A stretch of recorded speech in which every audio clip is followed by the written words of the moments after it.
Chers amis du Cercle Aristote, bonjour!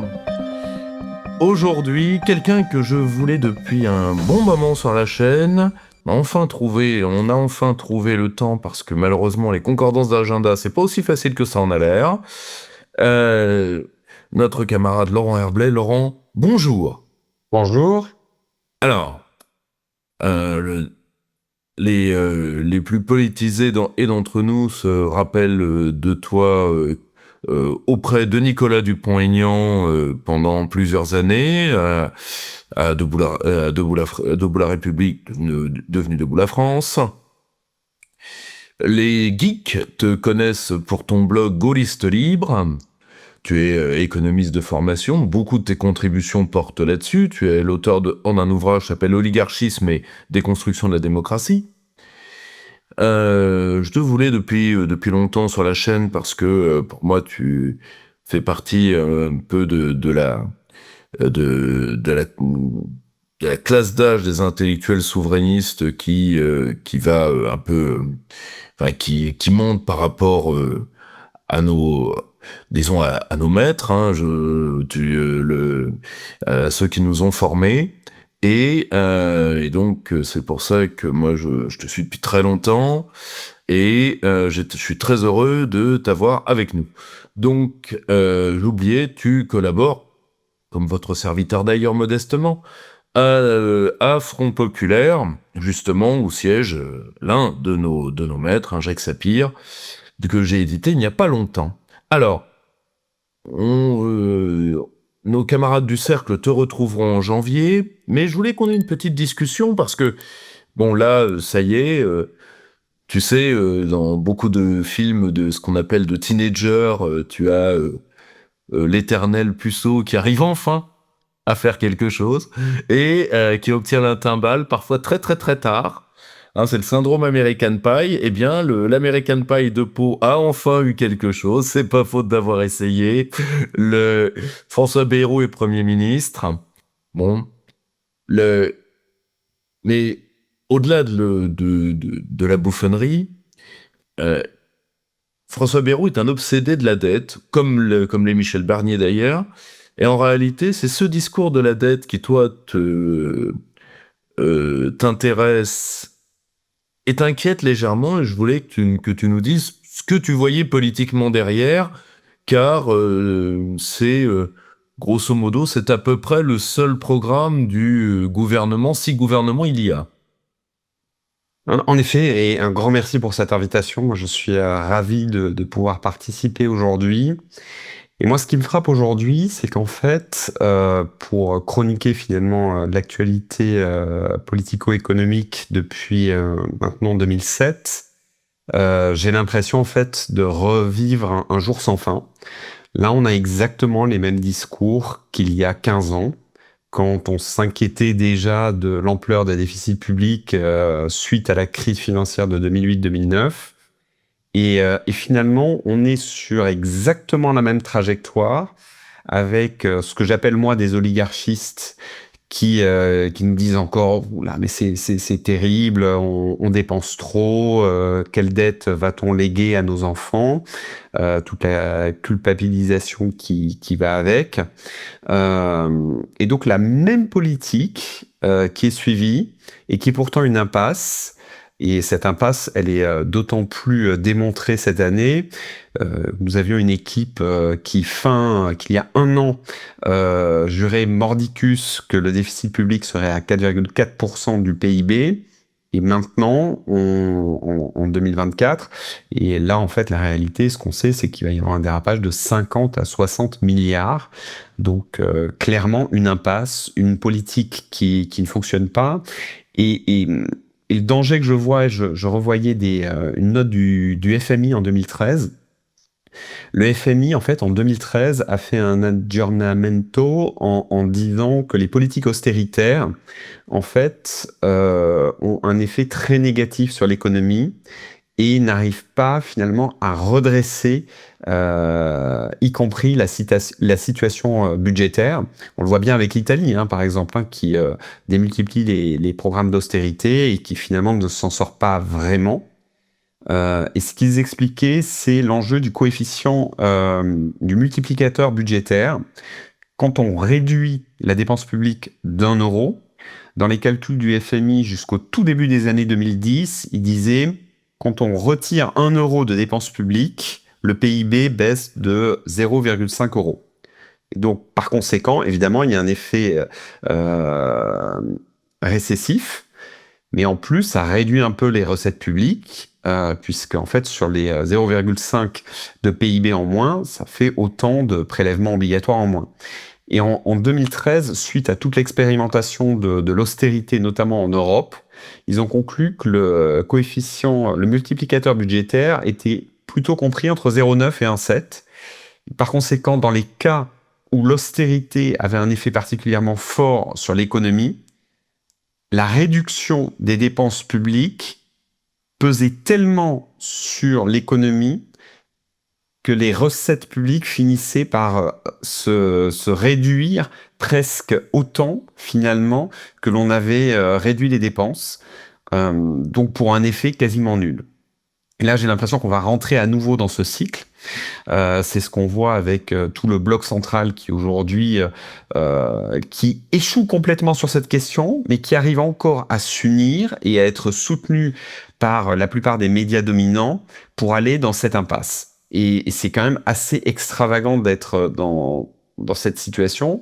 Hollande a échoué, Sarkozy avait échoué, on va encore aller à l'échec. Et c'est terrible parce qu'il va y avoir encore déconstruction des services publics, pas assez d'argent pour les hôpitaux, on continue à supprimer des milliers de lits tous les ans, alors même que pendant la crise sanitaire, on a confiné l'économie pour compenser le fait qu'on n'avait pas assez de lits pour accueillir des malades. On continue à payer au lance-pierre les professeurs. Là-dessus, je pourrais rappeler qu'un professeur débutant il y a 40 ans touchait plus de 2 SMIC. Aujourd'hui, il touche à peine plus du SMIC, ce qui est scandaleux vu le rôle et l'importance de ce rôle dans nos sociétés. Et donc là, on continue complètement dans l'impasse. Il y a une incapacité complète à apprendre des leçons du passé et à réfléchir finalement sur les politiques qui sont menées, qui est assez extraordinaire. Justement, tu vois, je voulais ton sentiment, tu vois, parce que à une époque, dans les années quand tu sais, mon regretté ami, l'économiste Norman Palma, l'avait étudié dès le début des années 80. C'est-à-dire que ce qu'on nous fait aujourd'hui, on l'a fait aux pays du tiers-monde, ça a été le rôle du FMI, de la Banque mondiale. Pendant toutes les années 80, ça a été la décennie perdue pour l'Amérique latine, la décennie perdue pour l'Afrique, le début de la décennie gagnante pour l'Asie, parce que l'Asie n'utilisait pas ni la Banque mondiale ni le FMI. Le résultat, ça a d'ailleurs joué un très grand rôle dans l'occidentalisme actuel, rôle qu'on refuse de voir, mais bon. Et si tu veux, Norman expliquait très bien ça, ce qu'il appelait le corralito, c'est-à-dire le corral à bestiaux. C'était dans les abattoirs, c'est-à-dire qu'à un moment, l'austérité t'enferme dans le corralito. Et ça, en réalité, c'est un cercle descendant. Si tu veux, or, là, pour le coup, il n'y a pas l'excuse. Il n'y a plus l'excuse du FMI. Le FMI, tu l'as très bien dit, et on ne le répète pas assez, les organisations internationales ne disent plus ce qu'on pense qu'elles disent. Parce qu'il y a eu Roderick, parce qu'il y a eu Stiglitz, parce qu'il y a eu beaucoup de choses. Donc, si tu veux, d'où ça leur vient de taper la tête contre les murs comme ça, c'est-à-dire que on en pense ce qu'on en veut, mais il y a toutes les théories néo-chartalistes qui ont fleuri aux États-Unis. Enfin, si tu veux, la doctrine ne suit pas, les organisations internationales ne suivent pas, et ils le font quand même. Alors, ils le font par cécité, ils le font par intérêt, ils le font par connerie, ils le font par quoi? Bonne question. C'est d'ailleurs une des questions que je m'étais posée dans mon livre et j'y ai consacré pas mal de pages. Donc c'est un sujet que j'ai étudié. Je pense qu'il y a beaucoup de conformisme en fait dans les élites du pays, bon, que je fréquente un peu du fait de mon parcours. il y a énormément de conformisme intellectuel. Je pense finalement que dans les hautes sphères, il y a une capacité à rentrer dans un couloir très étroit de pensée et une incapacité à penser en dehors de ce couloir qui est assez extravagante. C'est finalement la ligne Le Monde-Figaro et on peut pas aller au-delà. Et toute personne qui remettrait en question les dogmes de cette pensée unique, de cette pensée oligarchiste, se verrait critiquée et un peu mise au banc. Je pense il y a vraiment ce phénomène-là. Je pense aussi que ce sont beaucoup des mécanismes inconscients. Je ne pense pas que ces élites se disent il y a possibilité de faire une autre politique, mais je choisis de ne pas le faire. Je pense qu'ils sont vraiment enfermés dans cette vision du monde. Et en plus, je crois que l'évolution de nos sociétés fait qu'ils ont une perception de la réalité fausse. Ce qui est très compliqué aujourd'hui, c'est que avec l'explosion des inégalités, avec un Carlos Tavares qui gagnait plus de 30 millions d'euros par an, Carlos Tavares, c'est quand même plus de 30 millions d'euros de rémunération en 2023. Ça crée en fait une incompréhension de la place dans la société qu'occupent les élites. Aujourd'hui, des personnes qui vont gagner plus de 100 000 euros par an peuvent croire faire partie des classes moyennes. Tout simplement parce que comme il y a des grands patrons qui touchent des millions, que le SMIC est au niveau auquel il est, ils peuvent avoir l'impression d'être à la moyenne de la société. Et comme ils vont vivre dans des beaux quartiers où il y a plein de choses qui sont finalement même chères pour eux, ils peuvent se croire membres de la classe moyenne. Et ça, j'en veux pour preuve un certain nombre de déclarations même d'élus. Pourtant, les élus, quand même, ils sont en contact avec les Français tous les jours. Hein. Même un Gérald Darmanin qui avait déclaré « Oh là là, à Paris, c'est terrible, on peut plus aller dans un resto à deux sans payer au moins 100 euros. » Enfin, dans quelle vie il vit? Enfin, il faut quand même pas exagérer. C'était Hervé Mariton aussi qui avait dit qu'il faisait partie de la classe moyenne. Il y a plein de déclarations comme ça, de gens qui finalement font partie des 1%, mais qui croient faire partie des classes moyennes. Et ça, le problème, c'est que quand on se projette soi-même dans les classes moyennes, on imagine que finalement, ce que l'on vit, c'est la vie des Français normaux. Exactement. Et finalement, ça va pas si mal. Et le cours de la politique va bien.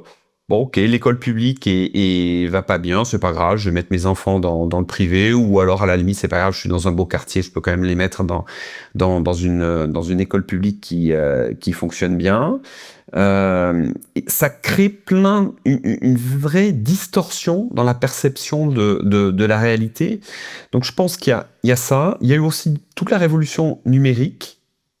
Je pense qu'il peut avoir tendance à enfermer les gens dans un cercle de pensée. On a le cas du Brexit avec toutes les élites qui jamais n'auraient imaginé que les Britanniques allaient voter majoritairement pour sortir de l'Union européenne. Il y avait un vrai état de sidération, mais qui, à contrario, montre à quel point les élites, vivant vase clos, pensent finalement être en contact avec le monde, mais ne sont en fait en contact qu'avec un petit cercle qui n'a strictement rien à voir avec la réalité de leur pays. Et donc je pense que il y a ça. Et enfin, dernier point, je pense qu'on peut quand même mettre en avant, c'est aussi l'accélération de l'actualité, les réseaux sociaux. Il y a une sursollicitation qui peut aussi rendre plus difficile le temps long, la réflexion, et finalement qui peut pousser même des gens très intelligents à surfer sur une vague sans jamais rentrer dans le fond des choses et creuser les sujets. Et je pense que l'addition de tous ces phénomènes fait que aujourd'hui, nos élites, en fait, n'arrivent même pas à penser autrement. Alors que, notamment sur la dette, moi, il y a un cas que j'aime bien mettre en avant, c'est le cas du Japon de Shinzo Abe. En 2012, le Japon, c'est 250% de dette par rapport au PIB, 8% de déficit public. Et qu'est-ce que choisit Shinzo Abe? La relance. C'est-à-dire que le Japon était dans une situation qui était incomparablement plus complexe que la nôtre. Si on regarde par les chiffres, des déficits plus importants, une dette plus de 2 fois plus importante. Néanmoins, il a été possible pour le Japon de relancer son économie. Alors c'était parce que il y avait 2 conditions qui ne sont pas réunies en France, à savoir une monnaie nationale et une politique monétaire qui était à la main des politiques, le gouverneur de la Banque du Japon n'étant qu'un fonctionnaire, qu'un haut fonctionnaire qui applique les directives du gouvernement. Mais ça veut dire que si nous étions dans ce cadre-là, aujourd'hui, la question de la dette publique et des déficits ne serait pas forcément un problème. On pourrait parfaitement s'en sortir en monétisant en partie la dette, ce qui a une logique, et je pense que tu le décris très bien avec ce corralito, et le fait qu'il y a une spirale descendante, c'est l'austérité appelle l'austérité. C'est Bien sûr. on va réduire un peu les retraites, on appauvrit les retraités qui vont donc du coup moins consommer, donc on n'augmente pas le point d'indice des fonctionnaires parce qu'il n'y a pas assez d'argent qui rentre pour pouvoir augmenter les fonctionnaires, et c'est vraiment un cercle vicieux qui se répète et qui est extrêmement négatif, alors qu'en fait, pour sortir d'une situation, de la situation dans laquelle on est aujourd'hui, il faudrait plutôt passer par le haut, relancer l'économie. Alors évidemment avec du protectionnisme, parce que quand on a 100 milliards de déficit commercial, si on relance l'économie sans protectionnisme, une grande partie de l'effort de relance va être en fait offert aux pays qui nous vendent quoi que ce soit. Mais si on cumule une relance protectionniste, là, pour le coup, on pourrait s'en sortir par le haut et en évitant en fait l'austérité dans laquelle notre pays est enfermé depuis plusieurs décennies. Parce que là, on se heurte là au dur du sujet, parce qu'on se heurte à quoi? On se heurte à Bruxelles. Parce que protectionnisme dans l'Union européenne, faut arrêter de rêver.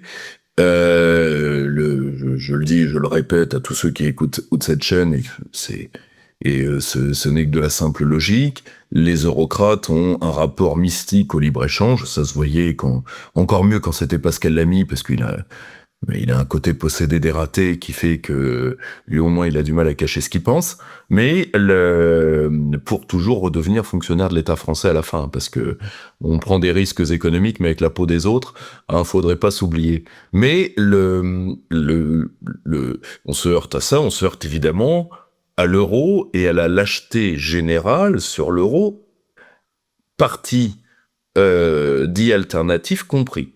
Malheureusement. Bon. Donc, si tu veux, parce que dans le cadre actuel, je pense que tu es d'accord, l'euro est la seule, c'est pour ça aussi que c'est une non-monnaie, parce que c'est la seule unité monétaire qui a un manuel d'utilisation. C'est-à-dire que l'euro doit être utilisé d'une certaine manière et pas d'une autre, ce que la livre sterling n'est pas, ce que le yuan n'est pas, ce que le dollar n'est pas. Donc, si tu veux, dans le cadre communautaire, à vrai dire, est-ce qu'on n'est pas condamné à l'austérité tant qu'on y est? Tu as complètement raison.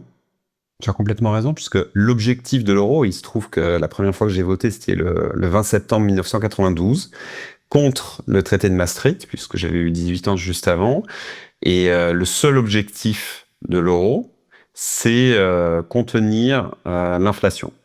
Contrairement à la Fed états-unienne, qui, elle, a pour double objectif d'assurer un bon niveau d'emploi et aussi une inflation raisonnable. Tu as complètement raison. Dans l'euro, on ne pourra pas vraiment s'en sortir. On pourrait faire quand même marginalement mieux. Alors, ça ne serait que marginal, mais il se trouve qu'on a probablement la classe politique dirigeante la plus néfaste des grands pays européens. Et là, j'en veux pour preuve un exemple assez simple que j'ai trouvé récemment, les marchés publics en France. C'est que malgré tout, nos voisins sont un peu plus protectionnistes que nous, dans la mesure de ce qui est possible dans l'Union européenne et qui est très modéré. Mais je suis tombé sur une conférence de Marianne où ils expliquaient que 60% des marchés publics allemands ou italiens sont fléchés vers des entreprises allemandes ou italiennes. C'est ce que moi je sais. Enfin, l'Allemagne est un pays qui est finalement quand même assez protectionniste. Même s'ils sont dans l'Union européenne, je pense que eux, ils iraient pas acheter des Renault, des Peugeot pour leurs fonctionnaires, alors que la France n'a pas eu de problème à acheter des Volkswagen ou des Ford. Et là, il y a un exemple récent, c'est le maire de Mandelieu-la-Napoule, LR. Je veux dire, il devrait normalement avoir un minimum de patriotisme. Il a fait un appel d'offres pour équiper sa police municipale. Il n'a rien trouvé de mieux que de les équiper de Tesla. Alors, en fait, ce qu'il dit, c'est que les constructeurs français n'ont pas répondu à l'appel d'offres. Évidemment, s'il construit un appel d'offres qui ne va pas permettre aux constructeurs français d'y répondre, là, il inverse la charge de la preuve. Moi, je suis désolé. Si vous voulez des véhicules électriques, ils pouvaient acheter une i3008 ou un Scénic qui sont fabriqués en France. Non, il n'a rien trouvé de mieux que d'acheter des véhicules à 50 000 euros fabriqués hors de France. Et après, ça va être le même qui va se plaindre du fait que l'État réduit les dotations à sa mairie.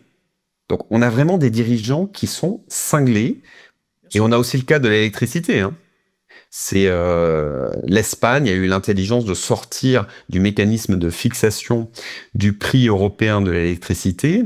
Aujourd'hui, avec la remontée un peu du prix de l'électricité, je crois qu'il y a un écart de plus de 30% sur le prix du marché entre le prix français et le prix espagnol, qui n'a aucun sens économiquement. Hein. Nous avons une électricité nucléaire, 90% de notre électricité est complètement hors mécanisme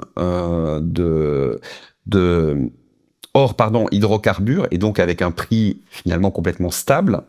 Et on se retrouve avec des prix qui ont remonté. Si nous étions sortis de ce mécanisme, et c'est même possible de le faire dans l'Union européenne, nous aurions une électricité beaucoup moins chère aujourd'hui.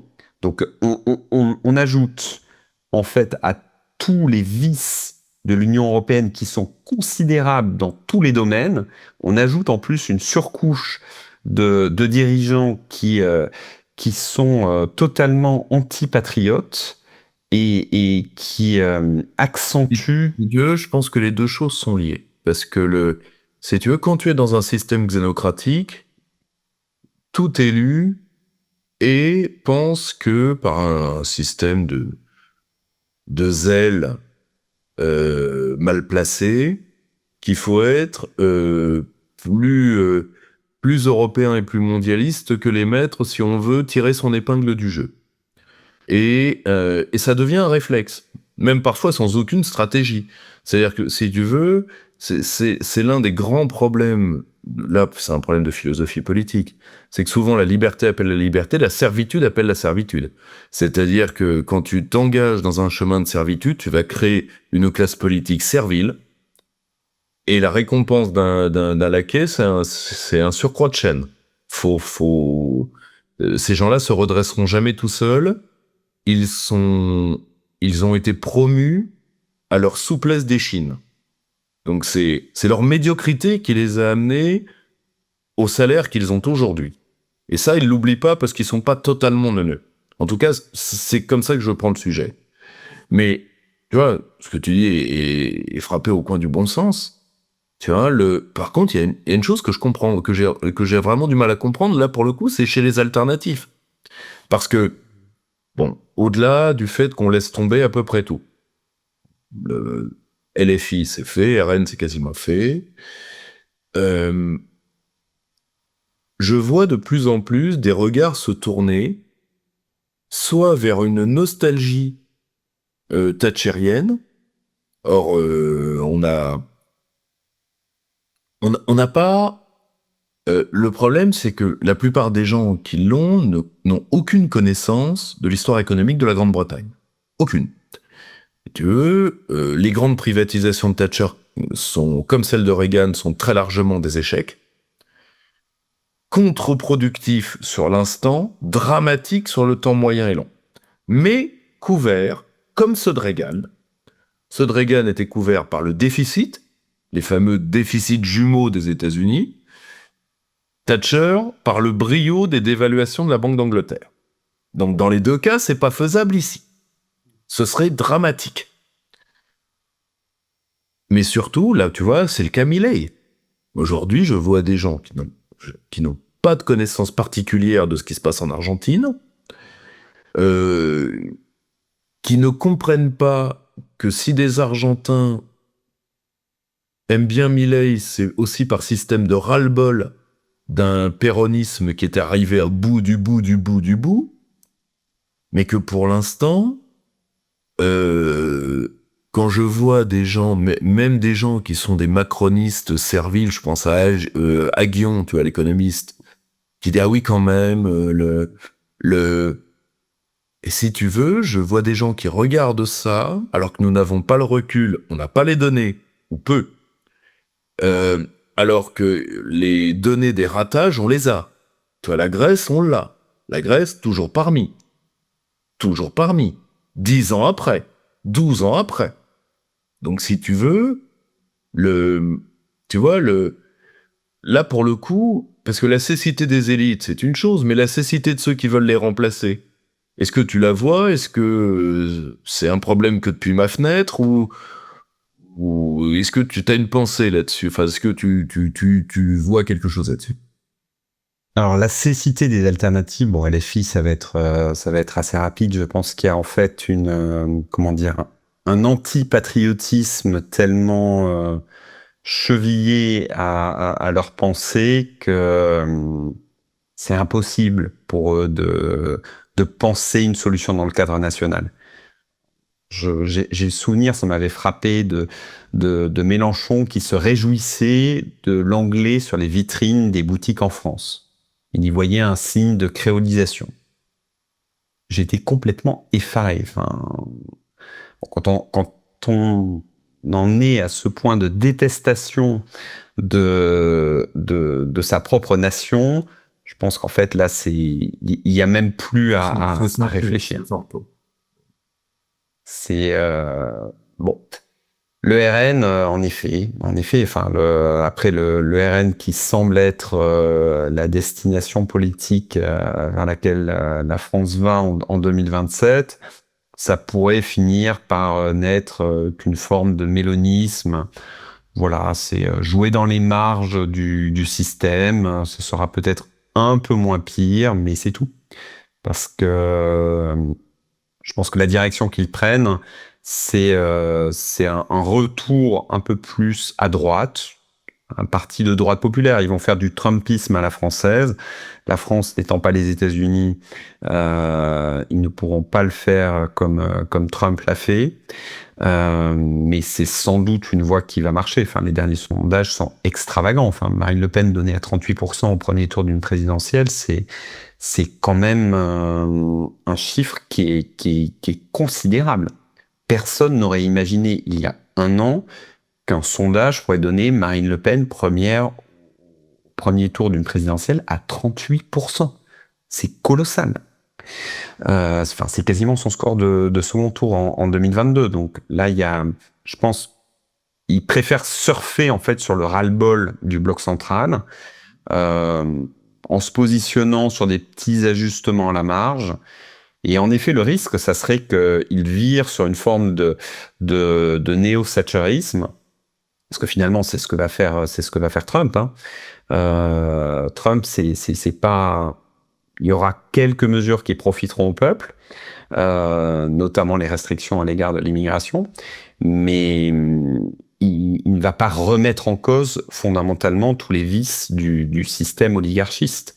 C'est un oligarque lui-même.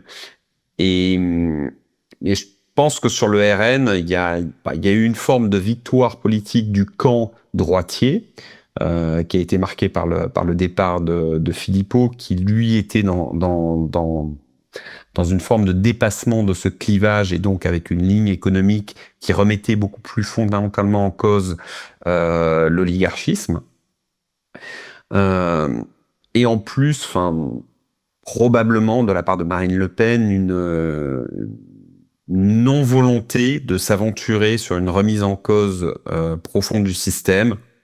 Je la connais pas, donc je ne saurais pas dire les raisons. En tout cas, elle a jamais montré une maîtrise très grande de ces sujets, en tout cas quand je la suivais il y a une dizaine d'années. Donc là, on arrive en effet à une situation de blocage où l'alternance vers le RN pourrait éventuellement marquer quelques micro-améliorations, mais sans remise en cause profonde. Parce que La résurrection du système des apparentements a été, je pense, bien compris par, non pas par Macron lui-même, là, il y a un système de forcenés, mais par les deux personnes les plus en lice pour lui succéder. Si tu veux, je pense que les résultats terribles au second tour du bloc central grâce au système des apparentements, qui ont laminé la plupart des députés RN qui n'ont pas réussi à passer dès le premier tour. Le laminé. Mais ça, c'est normal, hein. Le système des apparentements faisait la même chose contre les gaullistes ou la 4ème République. Quand c'est tous contre un seul, c'est très difficile, hein. Très, très, très difficile. Et je pense qu'Édouard Philippe a compris cette leçon.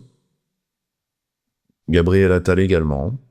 Le problème, c'est que là, c'est Macron en plus vieux d'un côté, en plus jeune de l'autre. Et dans le cas d'Édouard Philippe, on a un peu plus maîtrisé en termes de comportement. Donc, faut dire, un peu moins serait compliqué. Donc, mais tu vois, si tu veux, je voudrais qu'on conclue cet entretien avec le fait, non pas de donner en soi de l'espoir aux gens, faut pas leur, mais si tu veux, si on, parce que je pense que derrière même pas le consentement, mais le renoncement d'une partie des Français, il y a des mythes économiques du genre qui sont des mythes giscardiens en fait. La France c'est un terrien sur 100, blablabla. Si tu veux, toi, depuis la fenêtre économique, est-ce que des pays de la taille de la France ont des marges ou pas? Bien sûr, des pays de la taille de la France ont des marges, ça, il n'y a pas de question là-dessus. Même au sein de l'Union européenne, nous pourrions mener des politiques marginalement meilleures. On aurait pu parfaitement sortir du marché européen de l'électricité, garder un prix très compétitif et donc ainsi susciter un nombre de rapatriements d'usines par rapport à des pays qui, eux, ont un prix très volatile et très élevé. On pourrait protéger nos marchés publics, on pourrait faire un petit peu de protectionnisme, mais plus largement, je pense que, enfin, comme tu le pointais notamment sur le cas du développement des pays asiatiques, c'est tout le modèle asiatique en fait aujourd'hui qu'il faut étudier. Ces pays-là et la Corée du Sud ou le Japon montrent qu'il y a une autre voie économique, une voie qui n'est pas l'autarcie, la fermeture, le refus de l'économie de marché, mais qui est une adaptation qui est à la fois patriotique, raisonnée et équilibrée. Car c'est ça le problème aujourd'hui, c'est que nous avons des idéologues qui sont complètement bornés, enfermés dans une idéologie et incapables de penser en dehors de cette idéologie très étroite. Il faut savoir que si le Japon vend au monde entier, la Corée aussi, hein, ils ont par exemple choisi de protéger leur agriculture. Le riz, au Japon, il y a des droits de douane de 300%. Le Japon est un petit pays, très dense, très riche. Ça aurait pu se dire dans les années 80, ça y est, voilà, on a réussi notre développement économique. Qu'est-ce qu'on a besoin de s'embêter à produire notre nourriture? On pourrait l'acheter 5 fois moins cher dans des pays voisins. Et en plus, de manière diversifiée, donc a priori pas trop risqué, même pas. Moi, je pense que ce que disent les pays asiatiques qui, eux, ont réussi le développement, comme tu le mentionnais bien, en dehors du consensus de Washington, qui a été la plaie de l'Amérique latine et de l'Afrique, c'est qu'ils ont construit un développement équilibré, en gardant des fondamentaux, en protégeant leur marché. Leurs agriculteurs sont protégés. On a quand même un prix du riz qui est beaucoup plus élevé, et de la même manière qu'ils se sont protégés sur le riz et sur plein d'autres domaines, ils se sont aussi protégés sur l'automobile. Il faut savoir que en Corée du Sud, en Chine et au Japon, plus de 90% des véhicules vendus dans chacun de ces 3 pays sont fabriqués dans le pays d'origine, uniquement. C'est-à-dire qu'on a 3 grandes puissances automobiles, et malgré tout, il y a peu de véhicules japonais qui rentrent en Corée du Sud, peu de véhicules chinois qui rentrent en Corée du Sud, et c'est le même raisonnement dans chacun des pays. Ils ont fait le choix d'un développement qui s'ouvre de manière raisonnée, progressive, intelligente finalement, à l'extérieur, mais en gardant une base nationale. Ce que, en fait, les élites européennes ont complètement oublié. Le dollar, les États-Unis l'ont oublié, mais à la limite, ils s'en fichent, ils ont le dollar qui peut compenser. Mais par contre, en Europe, et qui plus est, comme tu le soulignais, avec toutes les contraintes mises par l'euro, c'est une voie qui est suicidaire. Donc il est parfaitement possible d'en sortir. Il faut sortir de l'euro, sortir de l'Union européenne. On voit aujourd'hui que la Grande-Bretagne peut parfaitement vivre en dehors de l'euro et en dehors de l'Union européenne en Europe. Et ça nous permettra de reprendre des marges de manœuvre, recréer en fait des conditions qui permettront à tous nos agriculteurs de vivre du fait de nous nourrir, ce qui devrait être la base, qui nous permettra de bien payer toutes les personnes qui ne sont pas bien payées aujourd'hui. Je pense aux enseignants, aux infirmières, aux policiers. Il y a trop de fonctionnaires aujourd'hui qui ne sont pas reconnus pour l'attachement, ce qu'ils réalisent pour notre société. Et ça, c'est possible. Il faut, en revanche, casser des verrous. Parce que sinon, nous n'aurons que des améliorations qui seront très marginales. Et si on veut pouvoir améliorer la situation dans la durée, là, il faut casser les verrous de l'Union européenne. Et là, on pourra entamer en fait une nouvelle voie qui sera bénéfique à notre pays. Le, juste un point, parce que je sens déjà les reproches qui peuvent m'être faits dans cette vidéo. Personne, ne vous inquiétez pas, personne n'oublie les entrepreneurs. Le problème, c'est que les entrepreneurs, dès qu'on parle pas d'eux, sont des gens qui se font tout seuls, mais dès qu'on parle pas d'eux, ils se sentent oubliés alors qu'ils se sont faits tout seuls. Et donc, il y a un côté un peu chouineuse dans une part de l'entrepreneuriat français que je trouve un peu tristouné. Surtout pour des gens qui pensent tous être Elon Musk. Mais justement, c'est bénéfique pour les entrepreneurs. Parce que pour l'instant, le poids du traitement social du chômage que l'austérité créera, c'est sur les entrepreneurs qu'il sera. Donc, je préfère le dire pour ceux qui se sentiraient oubliés par notre discussion et qui vont regarder cette vidéo. Pour l'instant, oui, vous payez trop d'impôts en tant qu'entrepreneur français. Oui, oui, oui. Mais pourquoi vous payez trop d'impôts? Parce que on vous prend au bout de chaîne d'un système qui fait du traitement social du chômage parce qu'il crée nécessairement un chômage de masse. Donc, votre intérêt, c'est une amélioration globale des conditions pour que la pression fiscale s'exerce moins sur vous. Voilà, je préférais faire cette parenthèse, parce qu'on me dit que parce que parfois, certaines catégories sociales écrivent pour dire que votre discours ne s'adresse pas à nous, donc si, ça s'adresse à vous aussi. Parce que ce n'est pas parce qu'on dit que les enseignants sont mal payés qu'on ne dit pas que la situation de certains entrepreneurs français n'est pas catastrophique. On vient de dire sur les agriculteurs. Et je crois qu'il y a un quart des entrepreneurs français qui touchent le SMIC et moins, et c'est catastrophique, tout autant. Mais, si tu veux, voilà, je préférais faire cette petite parenthèse. Donc, de toute façon, cher Laurent, nous te retrouverons bientôt à la fois au Cercle et sur la chaîne, parce que tu vas avoir un débat début 2025 avec un autre de nos amis que je suis impatient de vous présenter, qui lui est spécialiste des cryptos. Et donc, on va parler monnaie numérique, on va parler crypto, on va parler pour voir est-ce que c'est vraiment si bénéfique que ça, est-ce que ce sont des éléphants blancs, ça, nous verrons ça au cours du mois de janvier. Cher Laurent, merci. Volontiers. Mais merci beaucoup. Chers camarades, si tu veux plus de contenu, de réinformation, d'éducation populaire et de formation intellectuelle, n'hésite pas à faire un don sur notre page Tipeee.